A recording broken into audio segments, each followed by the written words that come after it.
నమస్తే సబ్స్క్రైబర్స్, మనం ఈ రోజు ఇక్కడ టిఫిన్ బండి దగ్గరకు వచ్చి దోశలు వేస్తున్నాం. కానీ దోశలు ఎందుకు వేస్తున్నాం, దేంట్లోకి ఏంటంటే మ్యాటర్ ఏంటంటే అది లాస్ట్లో చెప్తాం. అదే ట్విస్ట్, ఇక్కడ సస్పెన్స్ ఉంటుంది. సో దోశలో ఎలాగా అంటే చాలా రకాలు ఉంటాయి. ఈ దోశ, ఆ దోశ, ఈ దోశ ఇప్పుడు చూపిస్తాం అవన్నీ. అయ్యా ఇప్పుడు దోశ వేసాడు, దోశ మీద టమాటా చట్నీ రాశాడు, కారం అంటున్నాడు. మాకు ఉదయం షూటింగ్ లో ఉప్మా పెట్టారు, లూజు నీళ్ళు ఎక్కువైపోయి ఆ ఉప్మా వేసాడు, పావాడు. ఇది మసాలా దోశ అంట. సర్లే ఏం చేస్తాం మరి, అంటే 30 రూపీస్ 35 అయింది. అందుకని మనం వీడియో అయినా వాడాలి. లేదా ఎక్కడ ఎవరో ఒకరిని వాడుతూనే ఉండాలి. మా కొద్ది కారపొడి చల్లుతున్నాడు గట్టిగా, గుర్రపాడు మామూలు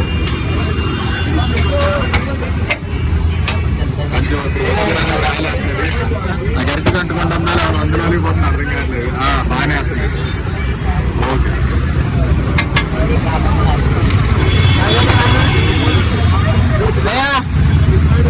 ఇప్పుడు ఈ బీర్లకి స్టఫ్ ఇది ట్విస్ట్ అన్నాను కదా, ఇదే ట్విస్ట్ బీర్లకి. సబ్స్క్రైబ్ మై ఛానల్, లైక్ చేయండి, షేర్ చేయండి, కామెంట్ చేయండి. ఫ్రెండ్స్ అందరికీ నా వీడియోస్ అన్ని షేర్ చేయండి ప్లీజ్ సార్.